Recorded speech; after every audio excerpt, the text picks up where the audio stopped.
This video will show you how to reject a pre-check-in requested by a guest. Hotelogix lets you easily reject a pre-check-in request. If the pre-check-in form is incomplete, the hotel can choose to reject the pre-check-in request. Let us see how. Under Room, Operations, go to Pre-check-in/Checkout Report. Click View Details to view all details submitted by the guest. Select Reject to reject the request. A pre-check-in reject form will open. Select the reasons for rejection in the panel that opens.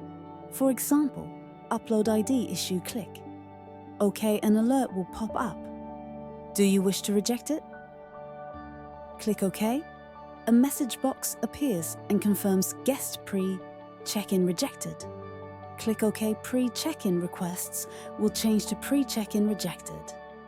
This brings us to the end of the video on how to reject a pre-check-in request